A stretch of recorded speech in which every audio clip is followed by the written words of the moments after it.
Bonsoir, bienvenue au lundi de Ruralitique.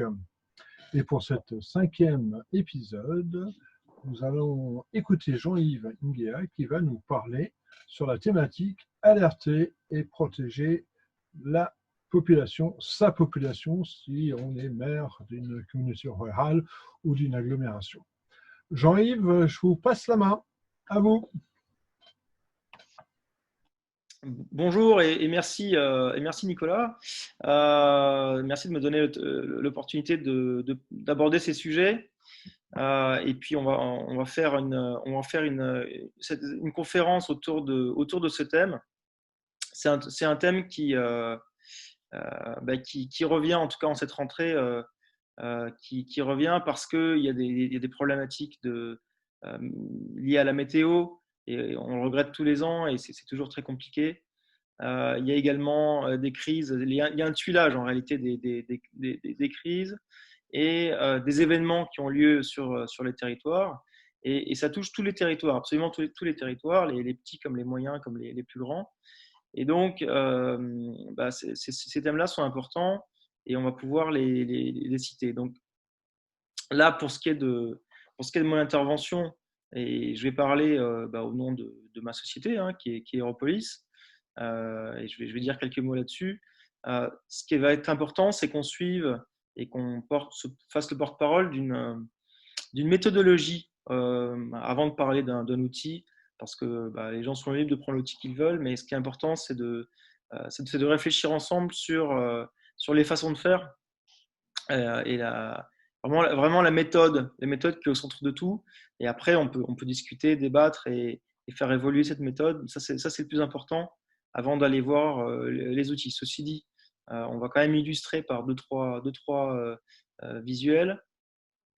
Et puis, un bon exemple aussi de l'utilisation d'outils sur les territoires pour l'alerte et la protection des populations. Donc là, je crois que la façon de faire, c'est pour les participants, pour l'instant, en tout cas, de couper le micro pour que la présentation puisse se faire dans les conditions du direct. Et puis peut-être par la suite, donc une séance de questions-réponses. Alors, je vais partager mon écran pour attaquer la présentation.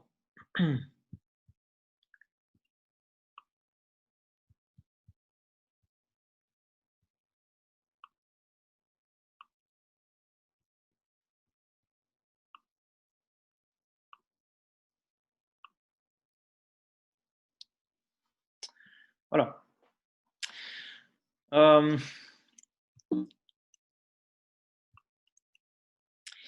Donc, alerter et protéger vos populations. Donc, moi-même, je suis Jean-Yves Nguea. Je dirige la société Aeropolis. Donc, Aeropolis, nous existons depuis, enfin, le produit en tout cas que nous développons, il est développé depuis 2016. L'équipe, elle a été créée en interne au sein du groupe Thales suite à un appel à projet à innovation. Et ça faisait suite à la campagne d'attentats de 2015 et vraiment on voulait travailler ces problématiques de sécurité civile, de sécurité urbaine, de chaîne de secours. Et on a commencé petit à petit à développer une solution. On l'a présentée au hackathon Necmergiture de la mairie de Paris, qui faisait écho à la problématique, aux attentats de novembre 2015. Et c'est comme ça qu'on a pu se développer dans un certain nombre de départements français, mais également de villes, de communes françaises, et développer notre concept qui est une plateforme digitale pour la gestion de la sûreté et de la sécurité dans les territoires, mais de manière plus large, tout ce qui est échange d'informations, le fait d'alerter, de pouvoir signaler, et puis de pouvoir mieux protéger les populations, en tout cas les personnes qui vivent et qui travaillent et qui organisent les territoires.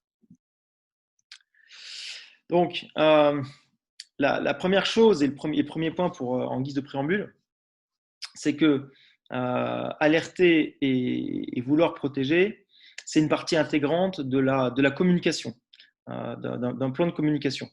on va parler du reste, mais on va commencer par ce point-là. C'est que quand on alerte les personnes, on doit le faire de façon intégrée dans un plan de communication. Et donc, on a un certain nombre d'informations à faire passer. Et donc, il faut préparer la manière dont on va la faire passer, tant en termes de canaux qu'en termes de cibles. Quelles sont les catégories en fait, de la population. Donc, et ça demande de ne pas improviser. C'est pas simplement de reprendre un message de Météo France ou voilà, un message des autorités tel qu'il est. Il convient de réfléchir bien en amont à qui on va s'adresser, quelles sont les différentes catégories. Ensuite, le choix du canal de communication et puis l'ensemble du plan de com. Pour prendre un petit exemple, on peut décider de s'adresser à la population via Facebook. Après tout, il y a beaucoup de sites liés aux villes, au territoire, et donc on pourrait utiliser ce créneau-là. Maintenant, il faut se demander qui on vise quand on utilise ce canal-là. Est-ce que c'est le seul canal? Quels sont ses avantages et ses inconvénients? Et puis, la manière dont on va communiquer. Est-ce qu'on met des liens? Est-ce qu'on met un texte complet? Est-ce qu'on met des actions, etc. Est-ce que c'est une communication qui va être riche? Est-ce que c'est le bon média pour envoyer une communication un peu riche? Ces questions-là doivent être posées. Elles doivent être posées en amont, on se travailler comme un plan de com. Ensuite, c'est alerter pour mieux interagir. Donc là où on a une notion de communication bidirectionnelle, en tout cas ça dépend des personnes à qui on s'adresse, mais à partir du moment où on a structuré sa population et les gens et les parties prenantes, eh bien, on va pouvoir travailler des éléments bidirectionnels. Et donc, on va pouvoir faire remonter de l'information et donc être informé. Être informé pourquoi? Pour coordonner, pour prendre des actions, pour avoir le suivi des actions, avoir le reporting, savoir comment les choses ont pu évoluer, ont pu être traitées et en réalité s'améliorer au fur et à mesure du temps. Donc là, on va rentrer dans un cercle vertueux qui est le cercle de la vraie gestion de la sûreté, de la sécurité, de la protection des populations. Alors, ces actions-là, elles vont être prises toujours dans 3 temps. On commence déjà à rentrer dans la méthode. Ce temps-là, c'est le temps du quotidien. C'est-à-dire qu'il y a des tâches qui sont effectuées en prévention, qui sont des tâches souvent de l'équipe municipale, mais également c'est des tâches avec les administrés. Ça va être dans le quotidien. Il y a des tâches qui vont être prises dans l'urgence. Quand un événement se produit, eh bien, on va déclencher telle ou telle communication. Il est mieux qu'elle soit préparée en amont. On va y revenir tout à l'heure. Et puis, il y a un troisième temps qui est le temps de la crise. Donc ça, c'est un cas un peu particulier sur lequel on va revenir. Et la crise, ça se prépare. Même si la crise, c'est par définition ce qu'on n'a pas prévu totalement, il faut quand même le prévoir. Et le prévoir, pourquoi? Pour ne pas être en réaction par rapport à la crise et aux événements qui surviennent les uns derrière les autres, mais de manière à pouvoir répondre à une crise et non pas juste être en réaction, réagir, et donc garder l'initiative et être serein dans ce thème délicat, en fait, qui est la protection des populations. Donc, on va maintenant rentrer dans la méthode. Alors, c'est la méthodologie qu'on applique chez Europolis. Maintenant, c'est une méthodologie qui a vocation à être partagée, à être répandue, à être utilisée, à être débattue. C'est vraiment une méthode métier. Et cette méthode, on l'a simplifiée en 3 points, qui est le qui, le quoi et le comment. Ça paraît simple comme ça, mais plus on creuse et plus c'est complexe. Mais là, pour la conférence, on va aborder sereinement les différents points. Donc, le qui, c'est les catégories de population, les catégories de personnes à qui on s'adresse. Et on pense toujours à l'alerte à la population au sens large, mais en réalité, à la population, les gens à qui on envoie des éléments, des informations, des alertes, parfois des tâches à accomplir. C'est différentes catégories et on ne va pas les adresser de la même manière. Donc, il peut y avoir du personnel municipal.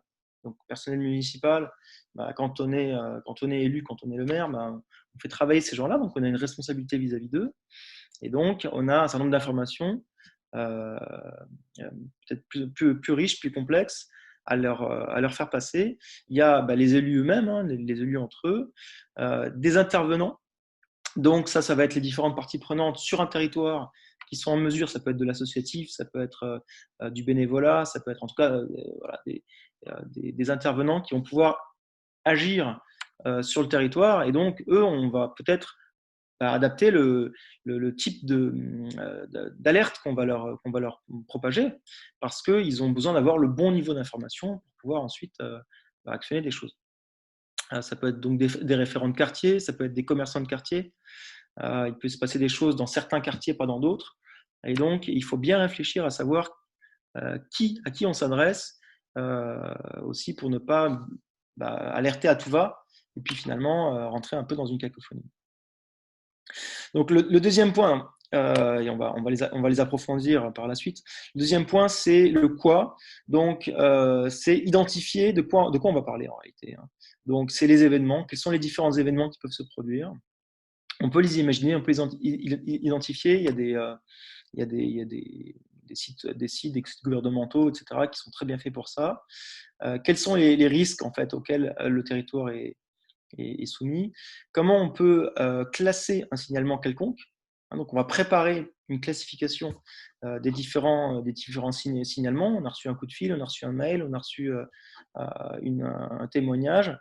Eh bien, il faut pouvoir le classer dans une catégorie d'événements qui a vocation à être ensuite traité. Si on met un mail fourre-tout, généralement, on ne s'en sort pas. Et donc, le quoi, c'est signaler, mais c'est aussi pouvoir ouvrir des services. Et la notion de service, elle est importante parce que c'est des choses qui sont ouvertes à la population de manière pérenne ou ponctuelle, mais enfin, quand elle est là, elle va permettre d'agir en prévention d'un risque ou bien en aval d'un risque. Pour prendre un exemple, en prévention d'un risque, bien, on va pouvoir signaler qu'il se passe telle chose à tel endroit. Donc, on va par exemple ouvrir un service de signalement auprès ça peut être des personnes qui travaillent sur la commune pour remonter, par exemple, je sais pas moi, une fumée avant que l'incendie ne se propage, par exemple, ou bien signaler tel ou tel élément qui se situe sur la voirie. Ça peut être une voiture mal garée avant que l'accident ne survienne. Donc là, c'est du préventif. Un équipement qui ne fonctionne pas avant que le jour où il y a un problème, l'équipement n'est pas là. Et donc ça c'est du préventif. Et le service, ça peut être ensuite donc post-événement. Et post-événement, c'est un événement est survenu, on va pouvoir déclencher des services d'information, des services pour déclencher une cellule de crise. Voilà, donc des services qui sont activables ensuite pour mieux travailler. Donc, c'est vraiment préparer les outils. Préparer les catégories d'alerte qu'on peut donner. Donc, on a vu le qui, on a vu le quoi, et maintenant, on va voir le comment. Donc, le comment, c'est des outils de coordination, des outils de prise et de suivi d'action. Nous pensons que des outils grand public, j'allais dire, ou des outils tout à fait génériques, une feuille Excel, noter des choses sur une feuille papier, ça a clairement ses limites. Et donc, il faut choisir les bons outils de coordination, de prise et de suivi d'action pour les décideurs, mais en réalité pour tous les gens qui sont inclus dans la résolution globale en fait, d'une problématique. Donc, ART protégé, ça se planifie, il y a une méthode pour ça. Donc, on va rentrer dans le vif du sujet. Le qui. Donc, les personnes à intégrer de facto sur la plateforme, c'est finalement un premier grand sous-ensemble de population. Donc, ça, c'est des gens qui sont des professionnels qui ont un engagement particulier sur le territoire. Et donc, eux, on va venir vers eux. On va pas attendre qu'ils viennent s'intégrer sur une plateforme de gestion des risques, etc., d'alerte. on va leur écrire, on va les inclure, on va leur proposer de s'inscrire, mais en réalité, on va préparer le travail pour eux, les personnels, les élus, des intervenants avec qui on travaille dans les écoles. Il y a une concertation, une phase de concertation, mais enfin, on va leur créer les comptes, vraiment, on va les accompagner. Ces gens-là, on veut absolument qu'ils soient sur la plateforme, qu'ils s'en servent parce que c'est notre outil. On a décidé que c'était notre outil. Et puis, il y a un deuxième sous-ensemble, c'est l'ensemble de la population, le reste de la population. Et donc là, évidemment, on ne peut pas imposer pour tout le monde, et donc il faut communiquer, il faut proposer, et il y a un libre arbitre. Pourquoi ? Parce que généralement, ça va être des PC, un support digital, hein, donc un PC ou un smartphone qui est personnel. Alors que dans la première catégorie, le premier sous-ensemble bien souvent, ça peut être des choses qui sont professionnelles, un PC professionnel par exemple. Et donc, en faisant ces sous-catégories de population et en les classant en réalité sur la plateforme Aeropolis, donc on va pouvoir gérer les personnes, les inscrits, gérer des groupes, différents groupes de population, et on va pouvoir gérer également des fonctions en fait dans l'organisation qui sont des diverses compétences, divers rôles, divers postes que la personne a sur la plateforme. Donc, est-ce que la personne est secouriste, est médecin, a des compétences médicales, peut intervenir, est pompier, et voilà, est policier municipal ou même on peut inclure des forces plus régaliennes, mais en tout cas, ça doit être fait en concertation avec eux. Et ça a des fonctions qui vont être données à l'utilisateur. Et ça va donc contribuer à cette matrice de ressources qu'on est en train de bâtir pour travailler le qui. Donc, ces différents comptes, en fait, par la suite, ils vont avoir différents droits d'accès à la plateforme. Et donc, on va séparer, notamment pour les comptes qui sont en mobilité sur smartphone, on va séparer le contributeur qui peut être la personne qui remonte un signalement, voilà, j'aperçois qu'il y a ça sur la voirie, tel problème du quotidien, de l'intervenant. Donc l'intervenant, c'est un peu plus particulier, c'est policier municipal par exemple. Là, il y a une gestion horaire, on travaille avec lui, on veut savoir quand est-ce qu'il est disponible, on peut même vouloir suivre où est-ce qu'il se trouve pour pouvoir faire appel à lui. En tout cas, là, il y a vraiment c'est quelque chose qui est professionnel. Et puis une troisième catégorie qui sont les notifiables. Donc là, ça peut être vraiment l'ensemble de la population si on le souhaite. Et ces personnes notifiables, elles ne vont pas remonter des signalements, mais elles vont être uniquement réceptrices d'alerte. Donc là, c'est vraiment des décideurs vers la catégorie de la population. Donc là, c'est du unidirectionnel. Donc il faut choisir en fonction des catégories, si on veut du unidirectionnel, du bidirectionnel, ou si on veut de l'intervention, donc de la gestion de ressources, gestion horaire. Donc, on va travailler ces groupes de population, on va associer donc des rôles, des compétences, et on va bâtir cette matrice de ressources. Il y aura un petit visuel tout à l'heure, mais la matrice des ressources sur la plateforme. Pour ce qui est de l'ensemble de la population, et même des gens qu'on va inclure, eh bien, c'est important d'avoir un kit de communication. Donc, chez Aeropolis, nous en fournissons un. Kit de communication avec des affiches qui peuvent être apposées. On a fait des choses dans les villes, notamment pendant le Covid. Là, c'était des petites affichettes ou des QR codes dans les lieux un peu stratégiques. C'était les cabinets des médecins, les lieux où les gens allaient se ravitailler. Donc, il faut penser ce kit de communication. Il y a du mail, il y a des relais. C'est pareil, nous aussi, on a fait des relais de la presse locale pour annoncer que telle ville allait s'équiper d'Aeropolis et donc les gens étaient invités à venir s'inscrire ou à être inscrits, etc. Expliquer un peu les choses aux gens. Pour ce qui est des intervenants et de la première catégorie de personnes, qui sont les personnes vraiment les plus actives d'un point de vue professionnel, assurer des formations.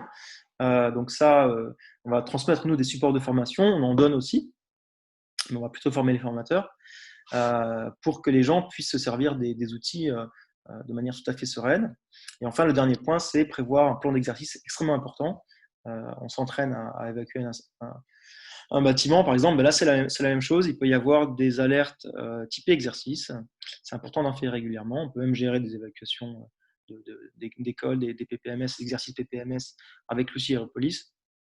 Et ça se fait bien et on doit le faire régulièrement pour que les personnes soient alertées. Donc là, on a traité le qui est la matrice de ressources et des compétences et les formations qui y sont associées. Le deuxième point, donc c'est le quoi. Donc là, c'est à partir de certains sites officiels, on ne va pas tous les lister ici, mais à partir également des conseils, il y a des gens qui travaillent avec les élus, des gens qui sont en appui sur la gestion de risques. Donc, on travaille avec des gens qui font très très bien ce job. Et bien, on va établir une matrice de risque. Et la conséquence de la matrice de risque, eh bien, c'est la liste des événements et des services qu'on va pouvoir créer sur la plateforme Aeropolis. Donc, la plateforme Aeropolis, en réalité, c'est ce que vous en faites. Vous allez adapter dans votre territoire la plateforme selon vos besoins et les risques qui sont spécifiques à votre territoire. Donc, voilà, je demande un support, je demande d'accéder à de l'information. Ce sont des services qui vont être ouverts sur la plateforme. Donc, il y a également les services en réponse à des événements. Et donc là, on va venir déclencher en fait des procédures. Ça peut être par exemple créer une cellule de crise virtuelle. On peut sur le terrain, même pour des gens qui ont accès, qui ont ce droit d'accès là, va déclencher à tout moment des alertes qui sont prédéfinies, des alertes de masse qui sont prédéfinies. Et on va donc pouvoir choisir aussi les canaux de communication sur la plateforme. Donc, est-ce qu'on veut notifier uniquement sur les smartphones? Peut-être que ce n'est pas assez. Il faut faire aussi des SMS. Il y a des gens qui vont se servir ni l'un ni de l'autre. On va pouvoir doubler par de l'email, etc. Il y a plusieurs canaux de communication qui sont bien connus, qui sont grand public. Aujourd'hui, tout le monde est équipé. Donc, il ne faut pas s'empêcher de les utiliser. Donc là, après avoir fait la matrice des ressources sur la plateforme, on va, point 2, établir la matrice des risques et des services qui sont des services activables. Donc là, là-dessus, on va mettre un petit visuel. Comme ça, on peut voir un petit peu comment on administre la plateforme. On va voir comment on va ici créer un certain nombre d'événements qu'on peut prioriser. On va décrire un petit peu ces événements ou ce service, comment on va le faire. Et on va choisir donc une icône. Et cette icône qu'on choisit, eh bien, ça va modifier de manière instantanée en réalité l'application mobile. Alors, c'est mobile et PC. Hein. C'est l'application en mobilité sur un smartphone. Donc vraiment, on va venir adapter l'outil. En réalité, l'outil, ce qu'il offre sur le terrain, c'est deux choses. C'est qu'est-ce que je peux faire et qu'est-ce que je dois faire. Qu'est-ce que je peux faire? C'est voilà, j'ai un problème, je vais savoir quoi faire parce que j'ai une icône, j'ai un service que je vais pouvoir activer, donc je sais quoi faire en cas de problème. Deuxièmement, c'est qu'est-ce que je dois faire? Donc là, je vais recevoir une notification. Voilà, je m'informe, je reçois une tâche à réaliser, je reçois un message sur une messagerie, etc. Donc voilà, qu'est-ce que je dois faire, qu'est-ce que je peux faire. Les deux éléments sont les éléments nécessaires à la résolution d'une crise et à la protection des populations sont présentes sur la plateforme. Alors sur la plateforme, là, vous voyez un petit triangle rouge. Ça, c'est quand on est hors catégorie, qu'on veut remonter un signalement qui parfois peut être un peu grave. Et donc sur Aeropolis, pour certaines catégories typologies de personnes, typologies de clients sur certains téléphones, on a également de l'alerting discret, c'est-à-dire qu'on n'a même pas besoin de lancer l'application. Le téléphone reste fermé et on peut de façon discrète, en appuyant en fait sur les boutons latéraux du smartphone, déclencher les alertes. On a également un bouton connecté qui peut être rattaché au smartphone ou autonome, voire des raccourcis clavier. Donc on a un grand nombre de moyens, on a développé au fil du temps un grand nombre de moyens d'alerter de manière discrète en cas de problème. Et on équipe un grand nombre de personnes aujourd'hui dans les collectivités, les départements qui sont soumis à des risques en réalité et donc qui vont pouvoir remonter les signalements. Donc voilà, l'application est entièrement modulable. Elle s'adapte à la catégorie de personnes. Donc bon là c'est un mauvais exemple puisque sur la capture d'écran tous les événements vont à tous, mais une sous-catégorie de personnes va avoir un certain nombre d'icônes, alors qu'une autre catégorie de personnes va en avoir d'autres. Donc vraiment, on adapte le service en fonction des catégories d'utilisateurs. Donc voilà, maintenant, troisièmement, c'est le comment. Et donc, c'est maintenant la dernière partie de la méthode, mais également de la plateforme Aeropolis. Et là, on va aller sur en fait, un éditeur de procédures. Et nous, ce qu'on veut, c'est que ces procédures, on arrête de les écrire en papier, des documents que personne ne relit, qui sont durs à maintenir, on fait des formations, les gens doivent potasser ça, en fait, ils ne les retiennent jamais. Donc, on va gagner du temps sur la formation, sur le temps de formation, sur la compétence des gens, parce qu'on va pouvoir bâtir sur la maintenance, parce qu'on va pouvoir bâtir de façon visuelle avec les petites cartes que vous voyez en bas. Alors, on ne les a pas toutes mises, on en a choisi 4, mais avec ces cartes, on va pouvoir les déplacer visuellement sur l'écran, les chaîner entre elles, leur indiquer des conditions d'entrée et de sortie. C'est fait de manière extrêmement intuitive. En gros, ce qu'on voulait, notre mot d'ordre, c'est vous savez vous servir de WhatsApp, vous savez vous servir d'Aeropolis. Donc, bon, on fait quand même de la formation, mais ça doit être très, très intuitif et très facile à lire aussi. Donc, de façon très, très visuelle, on va établir l'équivalent, le jumeau numérique de bien souvent des plans d'action qui sont papier. Et on va pouvoir plus facilement les modifier, les adapter et les comprendre. Vraiment, en quelques minutes, j'arrive à faire des processus, des logigrammes qui sont parfois un peu compliqués. Et ça, plus les services, ça permet de vraiment mettre en place des systèmes et des structures vraiment en quelques minutes, plutôt que d'aller faire des acquisitions spécifiques à chaque fois et qu'il faut reprendre, etc., sur des logiciels. Donc, les typologies de cartes actions qui sont disponibles, je vais notifier quelqu'un. Je vais notifier quelqu'un en passant par le SMS, en passant par le mail, de façon répétée par répétée. Je veux envoyer à quelqu'un une tâche à réaliser. Vraiment, vous devez évacuer, vous devez faire telle chose, confirmer que vous l'avez fait, vous devez aller à tel endroit, confirmer une fois que vous y êtes. On veut savoir, on veut vous suivre parce que là, il se passe quelque chose. Il n'y a absolument pas de traçabilité en permanence sur l'application. C'est au moment où il y a un problème. Donc là-dessus, c'est aussi très, très important. La plateforme Aeropolis, c'est une plateforme française. Elle est hébergée sur un cloud français des leaders de la sécurité français. Donc, voilà, on n'est pas ici de Thales pour rien. Donc, ce sont vos données, des données nationales, et elles se sont soumises à un contrôle évidemment de la CNIL. Donc, il y a un document, une analyse sur ces données-là, sur les données personnelles, qui est fournie avec la plateforme. Et on respecte et on s'attache à respecter qu'on récupère vraiment le strict nécessaire dans le temps imparti pour protéger les personnes. Donc, voilà, les tâches à réaliser, où est-ce que vous êtes, où est-ce que vous devez aller. Ça peut être des salles de discussion. Arrêtez d'utiliser WhatsApp. WhatsApp, c'est Facebook. Arrêtez de poster sur Facebook parce que tout est tracé. Ce n'est pas vos données, vous ne pouvez pas les exporter. On va les exploiter pour vous. Ce ne sera pas pour votre bien. Ce sera pour vendre des choses. Donc, utilisez des outils professionnels, utilisez des outils qui ont été faits pour la sûreté, la sécurité, la protection, la tranquillité. Et utilisés parce qu'ils sont faits pour, donc ils sont réfléchis pour. Ils suivent cette méthodologie.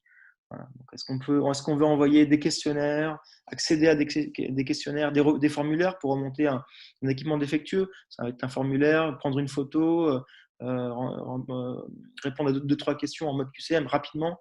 Mais ça, c'est préformaté. Donc derrière, la tâche de résolution, la tâche d'action va être simplifiée. La bonne personne, le bon service technique aura le bon formalisme de la tâche à réaliser et ce sera travaillé, résolu plus rapidement. Ça va être renvoyé de l'information vers un service tiers. Voilà, dans tel cas, X cas à tel moment, on va envoyer ou pas, je ne sais pas, vers la gendarmerie par exemple, parce qu'on a une convention avec elle, ou vers un autre acteur. Ça, c'est important. Et l'interopérabilité de la plateforme avec des plateformes tierces.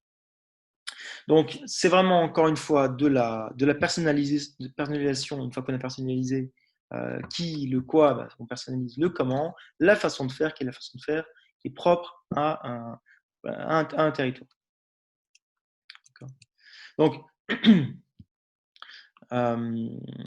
sur le comment, il y a aussi une chose, c'est que toutes les procédures ne sont pas nécessairement automatiques. Donc nous, on incite beaucoup pour automatiser les choses. C'est très, très important d'automatiser les choses. Vous allez gagner du temps. Que quand ce sera la crise, plutôt que de faire des tâches, vous auriez pu automatiser en amont, automatisez-les dès maintenant.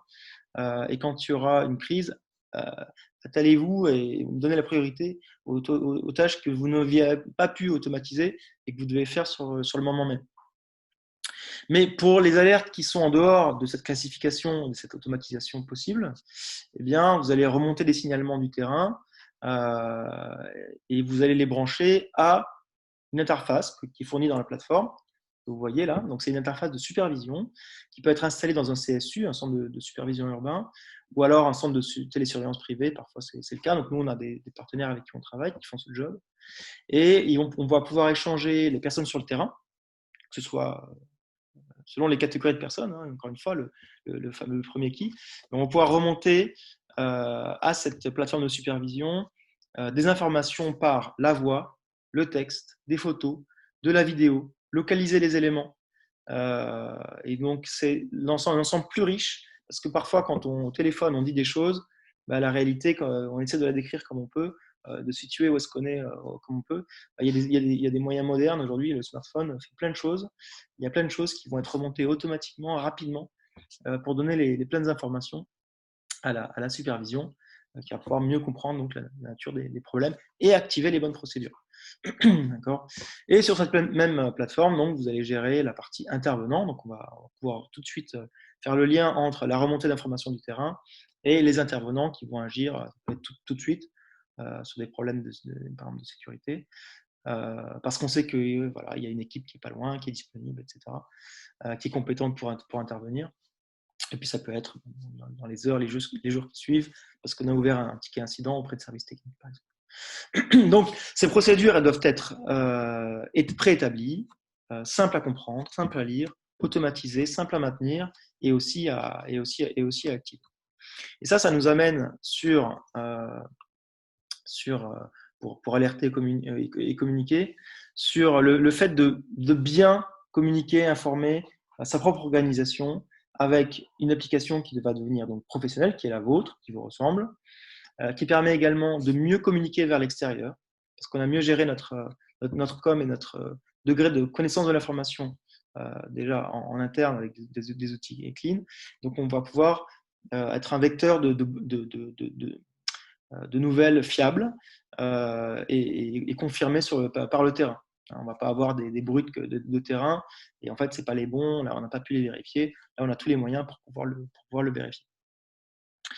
Donc, communiquer bien donc, vers l'extérieur, vers les réseaux sociaux, vers des plateformes dédiées, donc Aeropolis ou d'autres, hein, des panneaux, des emails, des newsletters, que sais-je, c'est très bien.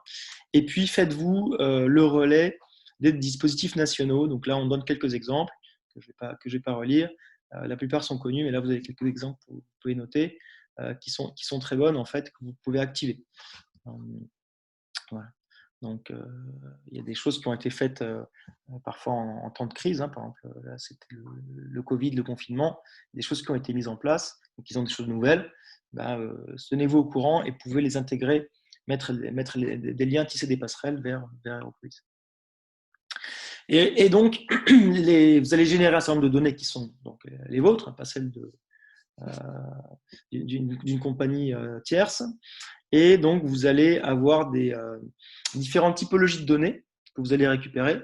Donc, sur un événement, combien de personnes on implique, combien de temps on a mis pour résoudre tel ou tel événement, combien de temps on a mis pour résoudre telle ou telle tâche qu'on a affectée à telle personne, prestataire, service, les différentes typologies d'événements, celles qui sont le plus activées, sollicitées, qui ont le plus lieu.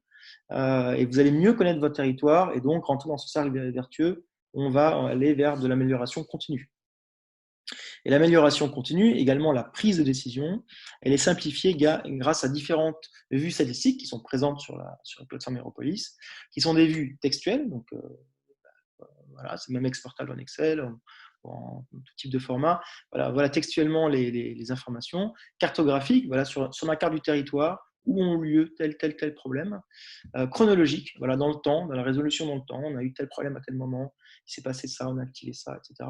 Ou bien logique, ça c'est le suivi du logigramme, donc on les descendu comme ça, on s'est posé telle question, en fonction de la réponse, on a orienté telle décision, plutôt telle autre, et voilà comment on avançait de manière logique sur la chaîne de prise de décision. Donc, vous voyez toute la réflexion de méthodologie sur plusieurs axes qu'on a développés dans la plateforme. Et donc, grâce à ça, aide à la prise de décision, prise de décision quantifiée, pas simplement sur du sentiment, et donc l'amélioration continue. Et avec ça, vous allez pouvoir investir là où c'est nécessaire. Aeropolis, ce type de plateforme métier, c'est un aide sur le retour sur investissement. On va s'abonner à quelque chose, c'est accessible encore une fois à toutes les entreprises, à toutes les villes, à toutes les collectivités. Il y en a des très petites qui fonctionnent avec nous. On s'adapte en fait aux besoins, au nombre de personnes. Et donc, donc, on va pouvoir utiliser ces données et améliorer son système et choisir, grâce au système, d'investir là où c'est nécessaire. Donc, en conclusion, maintenant, aujourd'hui, ce sont les organisations qui se sont transformées de façon digitale dès maintenant, dès en amont, et c'est elles qui vont pouvoir le mieux appréhender les crises et les évolutions. Donc, c'est ce qu'on a vu ces dernières années, c'est ce qu'on peut observer, et ça continue comme ça, et de toute façon, c'est comme ça que les choses évoluent. Donc, anticiper les choses. Pour adhérer les utilisateurs, avoir beaucoup de gens qui sont sur la plateforme et qui vont recevoir les alertes, etc., travailler avec vous, c'est important d'avoir un bon plan de communication. Mais c'est aussi, la deuxième chose, c'est que c'est aussi nécessaire de leur apporter un intérêt. Donc, il y a le plan de communication, qui télécharge l'application, etc. Il y a aussi les services que vous allez leur offrir. C'est un intérêt pour eux. Et c'est parce qu'il y a des services qui sont intéressants pour eux qu'ils vont d'autant plus adhérer à l'application, la lancer, la consulter. Et ça, c'est des réflexions qu'on a eues parce qu'on a vu différentes solutions qui ont été poussées dans la nature, peut-être avec la mauvaise communication, peut-être sans service associé, et les gens ne s'en sont pas emparés comme on aurait pu l'espérer. Il y a même des exemples très récents. Et puis donc, on veut des outils qui sont simples et efficaces. Encore une fois, tout le monde sait faire du WhatsApp, on peut faire des Aeropolis tout pareil. C'est aussi simple que ça. Et donc, ne passez pas à côté, sachez vous en servir.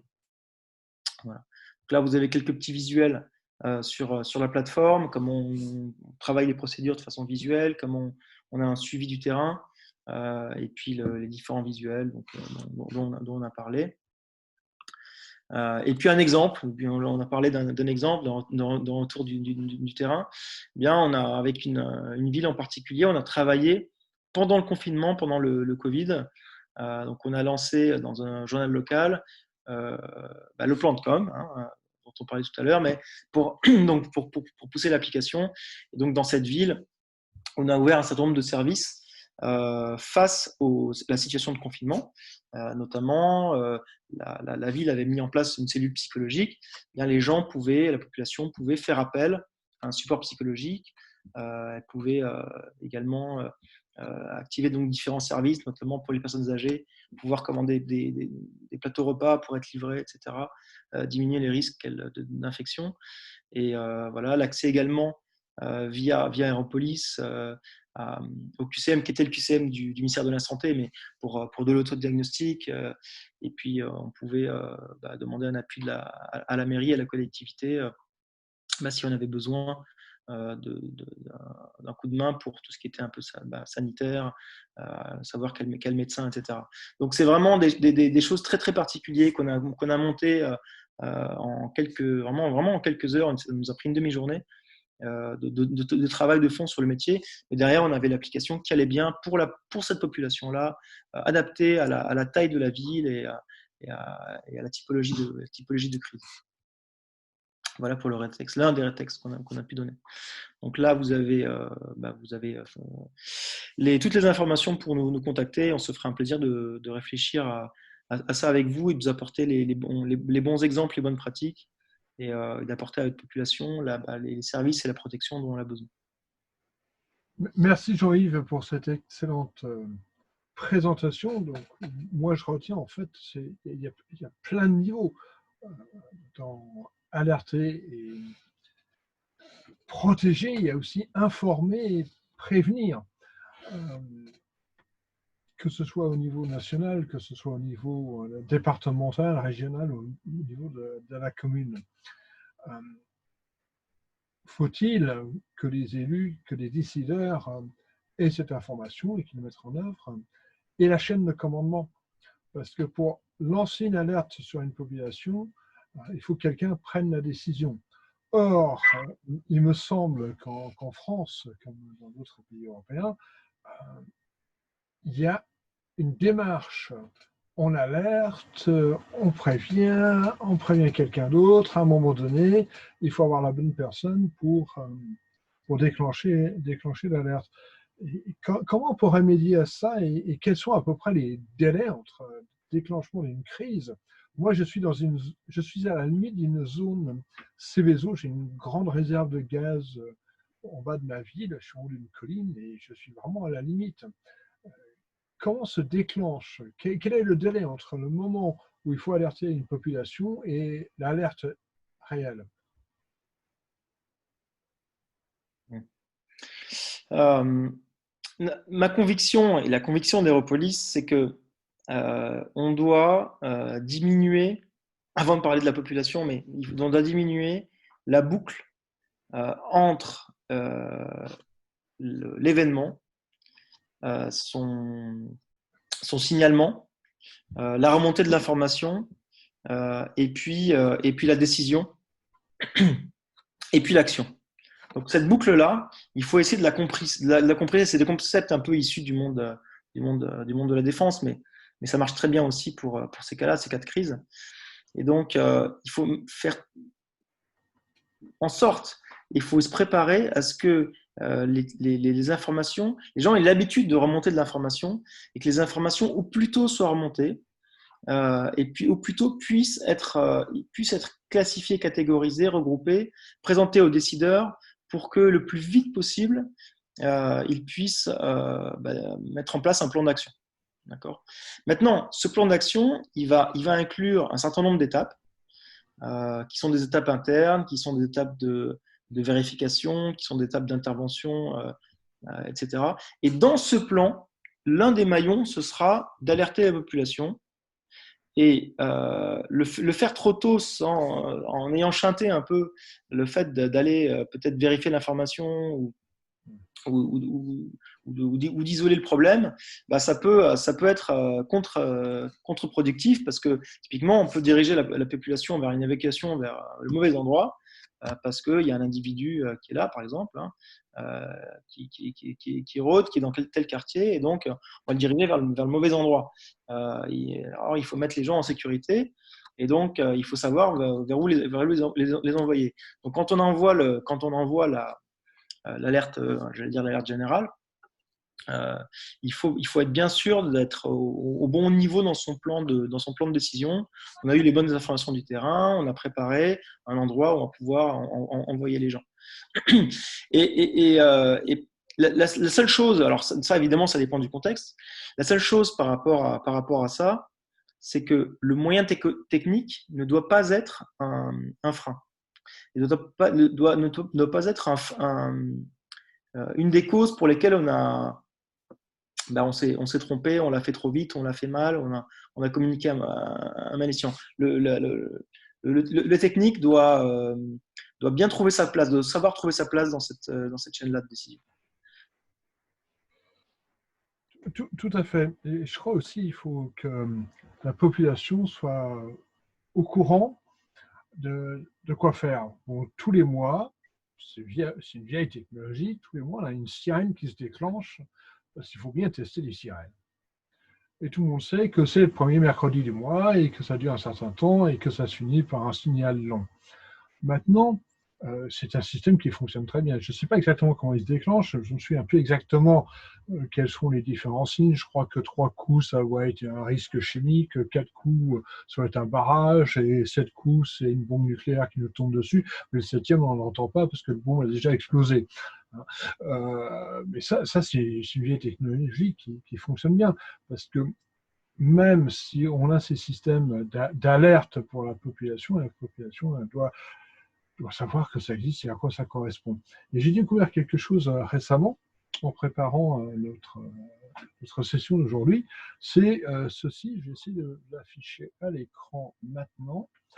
Est-ce que ça va fonctionner? comme je veux. C'est pas gagné à tous les coups. Voilà. Hop, je bascule. Et voilà. Est-ce qu'on l'a à l'écran? Oui. Je me protège en famille. C'est quelque chose que j'ai découvert qui s'appelle le plan familial de mise en sécurité. Et là, votre application. Donc, c'est un document que je ne connaissais pas du tout, qui explique un petit peu comment mettre en place sa sécurité, mon autonomie. Alors, c'est des choses qu'on connaît un petit peu dans des zones à risque, qui sont les Antilles notamment, parce qu'il y a des cyclones, d'autres zones qui sont les zones sismiques. Mais je crois qu'il y a beaucoup de personnes qui ne sont pas au courant de ce type de plan personnel. Bien, est-ce qu'on a d'autres questions? Bon, alors moi, j'ai tout un tas de questions. Malheureusement, il y a peut-être un temps un petit peu Non, limité. on fait largement dans le temps et on peut déborder un petit peu, c'est pas un problème. D'accord, d'accord. Alors bon, j'avais pris quelques notes. Alors déjà, par rapport à l'exemple qui m'avait frappé, là, c'est la voiture mal garée. Par rapport à cette voiture mal garée, est-ce que, donc j'imagine que le premier réflexe, c'est de prendre une photo de l'objet dangereux, donc de la voiture mal garée. Mais est-ce qu'il y a alors un datage automatique de l'événement? Ça, je pense que oui. Par exemple, quand on prend la photo est datée. Par contre, est-ce qu'il y a la localisation de l'événement remarquable? J'imagine que oui aussi, puisque sur les téléphones mobiles, pour peu qu'on utilise un téléphone mobile, parce que peut-être que… Excusez-moi, Jean-Yves, est-ce que vous pouvez arrêter votre partage d'écran? Oui. Voilà. Oui, je disais, oui, pour peu qu'on utilise un téléphone mobile, sans doute que la photo de l'événement, enfin, au travers de la photo, on va avoir la date de l'événement et puis sa localisation. Est-ce que ça, c'est reporté de manière claire au niveau de la plateforme? J'imagine que oui. Oui, absolument. D'accord, d'accord. Qu'est-ce que j'avais encore? Oui, alors on avait parlé d'un outil qui finalement doit être multiculturel. Hein, si je l'exprime avec mes propres mots, hein, mais c'est ce que j'ai compris. Parce que il y a différents types d'utilisateurs, tout simplement. Hein, ça va du technicien de la ville au cadre de l'administration. Voilà. Est-ce que de ce fait, le niveau d'accès aux informations est personnalisable? Ça, je pense que tu l'as dit, Jean-Yves, que c'était le cas, mais je suis pas. Comme c'était très dense la présentation, je reviens quand même sur des choses qui ont probablement été dites, mais j'aurais besoin d'une confirmation. Voilà, ça avait attiré mon attention. Oui, bien sûr, c'est le cas aussi. D'accord, d'accord. Oui, donc, et dans la même veine, les IHM sont elles aussi modifiables par l'utilisateur pour qu'il puisse l'adapter à ses propres besoins, quelles informations il veut mettre en relief en priorité et quelles autres il veut mettre à un niveau de priorité inférieur. J'imagine que oui aussi. Alors, bien sûr, c'est le cas, ça va être le cas pour les administrateurs de la plateforme. Donc, D'accord. on va avoir un compte d'administration. Là, on peut définir donc, le niveau, le service qu'on veut ouvrir, à qui et avec quelle priorité. Donc, où est-ce qu'il va s'afficher sur le smartphone, ou en tout cas l'appareil qui est utilisé pour accéder à Aeropolis. D'accord, oui, bah, je m'imaginais un processus qui dépendrait que de l'utilisateur, mais en fait, ce que tu me dis, c'est qu'il faut simplement passer par l'administrateur, mais sur le fond, ça n'y change pas grand-chose. Enfin, oui et non, parce que on peut pas être adapté auprès de chaque membre de la collectivité. Il y a des choix qui vont être faits. Il y a des choix qui vont être faits de la même manière qu'on spécifie un outil pour sa ville, hein, qui sont faits par les décideurs. Donc après, Ouais. Je pensais à ça parce que moi, je regarde par le petit bout de ma lorgnette. Hein, donc, je travaille sur un, tu le sais, Jean-Yves, donc tu le sais peut-être pas, sur un travail, sur un logiciel d'aide à la maintenance. Et ce qu'on cherche à mettre en place avec ce logiciel, c'est une IHM qui puisse être modifiée. Alors le but ultime, hein, je dis pas qu'on en est là, mais le but ultime, ce serait d'avoir une IHM qui soit modifiable par les différents exploitants, les différents mainteneurs, puisqu'on a différentes sociétés qui font la maintenance de nos métros, et que ces différentes sociétés n'ont pas toutes la même culture, ou en tout cas pas toutes les mêmes façons de travailler. Hein. Et donc, notre but ultime avec cet outil, ce serait que, eh bien, on ait un outil qui soit tellement flexible au niveau des IHM que chacun y trouve son compte. ah oui, c'est parfaitement adapté. Hein. Ça, c'est un autre cas d'emploi. On travaille avec les collectivités, on travaille aussi avec les entreprises. Euh, c'est un autre cas d'emploi, c'est d'avoir donc plusieurs parties prenantes, mais finalement, ça revient même. La méthode s'applique partout. Oui. Donc, les différentes parties prenantes, eh bien, on va les travailler sur la matrice des ressources et derrière, adapter les services auxquels elles auront accès. Et donc, on peut tout à fait faire cette différence culturelle ou juste de besoin, en fait. Hein. On n'a pas besoin Oui, tout à fait. à tous les services et à se perdre dans une galerie de services donc, qui ne sont pas adaptés. Alors, autre point qui avait retenu mon attention, c'est la partie droit d'accès. S'il y avait un autre événement relatif à Aéropolis, oui, concernant la partie gestion des droits d'accès, je serais intéressé parce que il va y avoir une masse importante d'utilisateurs, je suppose, qui vont vraiment avoir accès à certains niveaux d'information et pas d'autres. Donc la gestion de tout je vais dire cet écosystème, mais c'est évidemment pas le mot. La gestion de tous ces utilisateurs doit être quand même sacrément compliquée pour l'administrateur, non? On a fait en sorte que non, puisque l'ergonomie est là et on va catégoriser les gens dans des groupes, avec différents sous-ensembles de personnes. Mais l'inscription au service, à partir du moment où les gens sont inscrits, et des automatismes qui font que rapidement ils sont dans tel ou tel groupe, on va pouvoir les gérer comme ça. Et, non, on a des plateformes, il y a des grands nombres d'utilisateurs et ça fonctionne bien. Après, les typologies restent limitées, restent raisonnables. D'accord. Alors l'administrateur va quand même avoir un rôle central hein, dans la bonne marche de l'outil et de tout ce qui va avec. Comment dirais-je, est-ce que il y a possibilité d'avoir plusieurs administrateurs pour peut-être, s'il y a vraiment énormément d'utilisateurs, pouvoir le décharger éventuellement d'une tâche qui deviendrait trop importante? Oui, la plateforme est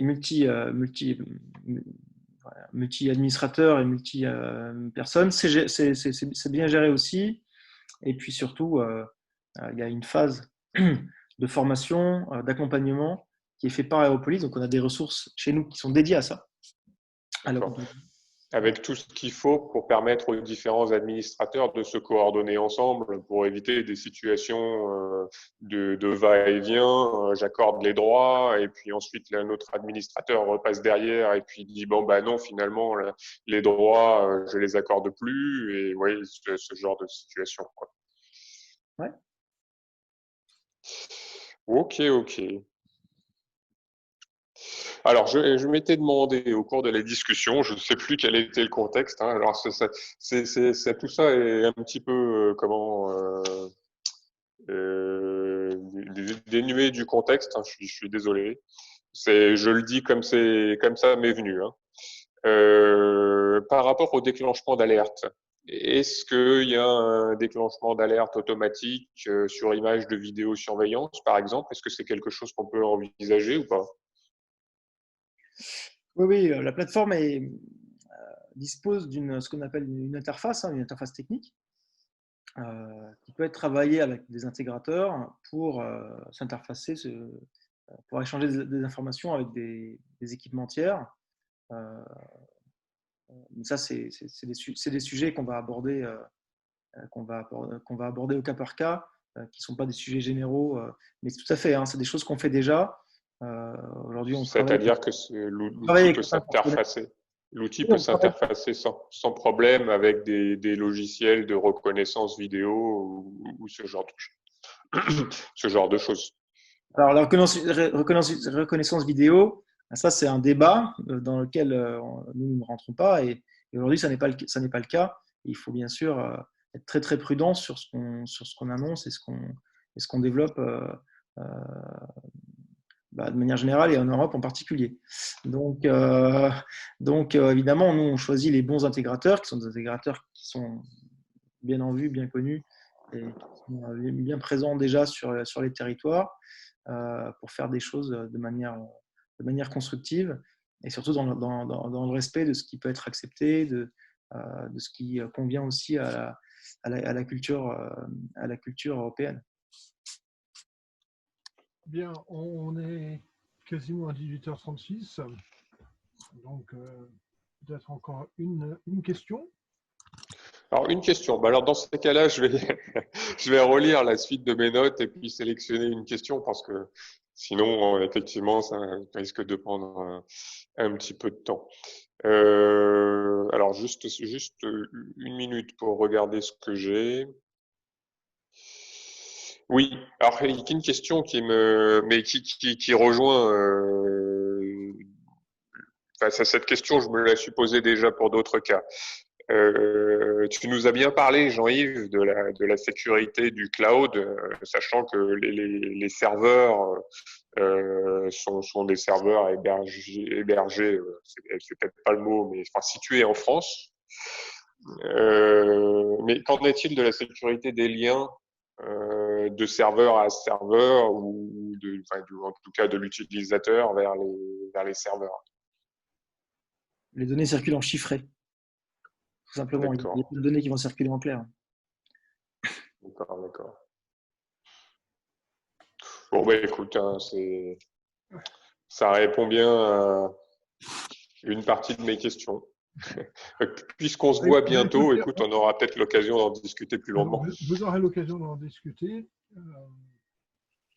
Jean-Yves, merci beaucoup pour cette présentation. Donc, aux participants, j'espère que vous avez trouvé ça aussi intéressant que moi. Je pense qu'il y a vraiment beaucoup de choses à faire et à déployer pour prévenir. Et malheureusement, comme je le dis souvent depuis le début de cette série d'épisodes, il faut une crise pour que les choses évoluent. Donc, c'est Cotter qui l'a dit, l'iceberg est en train de fondre, il faut se bouger. Aujourd'hui, malheureusement, le Covid est là, mais de l'autre côté, ça fait bouger, ça fait réagir, ça fait avancer, ça fait innover.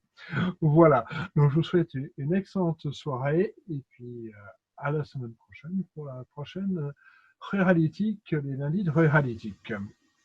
Merci Nicolas. Soirée. Bon, merci à vous, merci à toi Jean-Yves, belle présentation.